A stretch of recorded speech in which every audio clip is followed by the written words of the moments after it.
present for your classic gaming bliss the Retron FC Loader game console. And basically what this is a third-party NES. This company also makes another console that can play NES, SNES, and Genesis games all in one. But I already have the original Genesis and SNES, so didn't need that one. Let's get that out of the way and bring up the device itself. It's very small, as you can see. If we put a NES cartridge next to it, it is almost exactly the same size, except for thickness, of course. But the NES card is mostly empty anyways, and only about that much actually has circuitry in it. It was only designed so it would fit in the front loader properly. The Japanese Famicom games are much smaller. The FC Loader comes with two controllers. The D-pad is very nice on this one. It's easily moved, you can rock it back and forth. And this was always a problem I had with some of the more vintage controllers, is the D-pad is very stiff and doesn't move very much. The original NES isn't so bad, but like the original Genesis, oh goodness, that was horrible. And I find myself pressing harder and harder just to feel that I'm actually moving the D-pad, and it really wears out my thumb after a while. Or maybe I'm just a wimp, either or. It's got 4 buttons, but of course you have B and A, and then BB and AA, which are actually turbo buttons. You also have a slow button. Not exactly sure what you would ever use slow for, but there it is nonetheless. It's a slightly more rounded square, and it has a concave bottom here, so it fits more comfortably than the original NES, and the buttons are nice and clicky as well, although I'm sure they're just membranes beneath them and not actual mechanical switches. And of course the original NES controllers will plug directly in and work just fine, including the light gun, which is important for games such as Duck Hunt and Hogan's Alley and such like that. Now, other items in the box are of course a power adapter and an AV cable. Now, this is a bit of a problem for me, as there is no RF output on the FC Loader. It is only standard composite video. So there's your video and there's your audio. Usually that wouldn't be a problem for people, as most have these kind of ports on their TV anyway, especially directly on the front. But for me, it's a bit of a pet peeve. You think they would have been able to patch in a second audio port off to the side here, even if it wasn't true stereo. Because when you plug this in and you have like a surround sound system, well, now it's only playing out of one side, and it makes me feel a little lopsided when I'm playing my NES games. Whereas I could use the RF port on the back of the original NES, go directly to the TV, and then have the TV output the audio to my stereo, which would then be stereo, because the TV turned one audio signal into 2. Anyway, get rid of that. The build quality isn't quite up to standards as the original NES, but you would expect that being a $20 console. As you can see, you can bend and mush it, and it's very light. There's not much inside if you were to shine a light down in there. But then again, 20 years of improvements on the design. You have 2 buttons, of course, power and reset. But what I don't like is how hard it is to get the cartridge back out of it. So click down in there, that's not a problem. But when you pull it back, there we go. Finally. It's very hard to pull the cartridges back out of the thing. Also, it smells like chlorine. Not entirely sure why, but maybe it was swimming at one point. Now, the chief advantage of this console is that it eliminates the reliability problems of the original NES, and for the most part it does.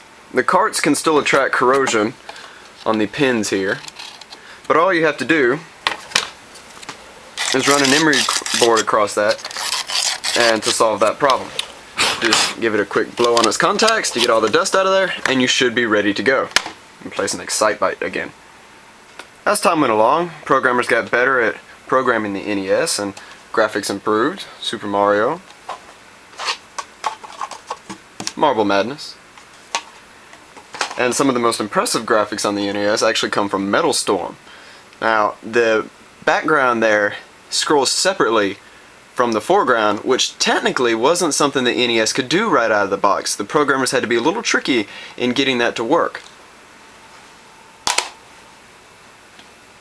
Some of the best titles for the NES are, of course, the Mario series, Super Mario Brothers, Super Mario 2, and Super Mario 3, which some people argue is the best game on the NES. You also have Contra, or as it was known in Europe, Probotector. The little story behind this is Germany and their censorship board said, you can't have people shooting people, so we had robots shooting robots instead. But being a robot is a lot more cool than being, well, whatever the heck those people are. Some sort of blonde Rambo, maybe? He looks like Rambo. Anyway, you also have Punch-Out, the classic. There's also Mike Tyson's Punch-Out that has Mike Tyson at the end. Not entirely sure which one is more valuable than the other, but this is the original. Dragon Spirit, which is one of my favorites. It's an overhead shooter like 1942, but instead of an airplane, you're a dragon. So that immediately makes it better. As I said before, Metal Storm, really cool graphics and actually a really fun game where you twist the laws of gravity around. And pretty much anything by Capcom, and yes, even the Disney stuff is fun. You also had your arcade ports. Marble Madness, as I mentioned earlier, looks pretty darn close to the arcade from what I can tell. And also Joust, which is one of my favorite arcade games, is also really good on the NES.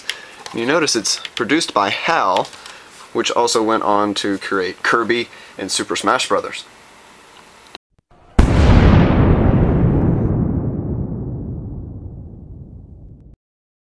There are other really famous ones out there that I don't have yet, like the Legend of Zelda, Metroid, and the Castlevania series, which is kind of an arguable point. Some people really hate them and some people really love them.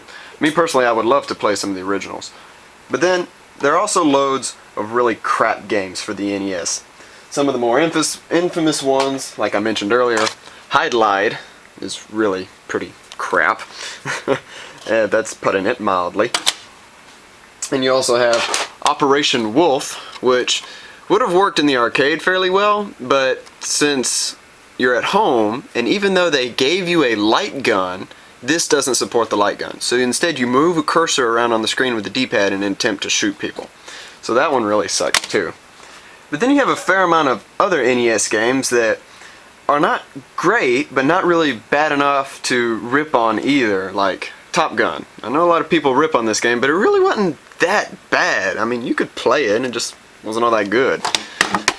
And then I dropped the next card. Total Recall, once again, not great, just not all that good. Gumshoe, strange, where you take a light gun and that's your only method of controlling. You shoot at your character to make him jump. How's that for motivation? Wizards and Warriors, again, not bad, but not really great either.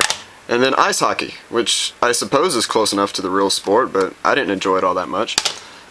This brings me to the Nintendo Seal of Quality. Now, the Nintendo Seal of Quality adorns almost every official NES cart. You can see it there. It's a little gold label, looks kind of fancy. Sometimes it was round, sometimes it was oval, but regardless, it's the same thing. Nintendo thought this up to reassure buyers who had been gypped into buying games that were not functional or largely broken in a programming sense, back before the video game crash of '84. This seal, however, did not mean that the game was good. It was merely functional for the most part. You'll note that Hide-Lide also has the seal, even though it was a really crap game. But it is functional. And who in the right mind would want to play that? We can be rid of it. We can be rid of this too. Overall, the NES is a pretty good console. It has a great library of games, and thanks to third-party manufacturers, we now have a reliable method to play them on. The only problem is that the good games everyone knows might be hard to get. I found all of these, big stack right here, at garage sales and Goodwills for $5 or less each. In fact, I think the most I paid for one was Rad Racer right here, which was $5.05, plus tax. So, however, if you were to go online and buy specific titles that you would want, you would end up paying quite a bit more. Also, there are a slew of crap ones out there. I only mentioned a few here, but there are many more. I'd estimate for every good NES game there are probably about 5 middling to crap ones waiting, which for some reason are really easy to find. It's like they made a million of them even though they suck. Some of this is personal preference, so if you find them cheap, go for it. You never know. You might find a hidden gem.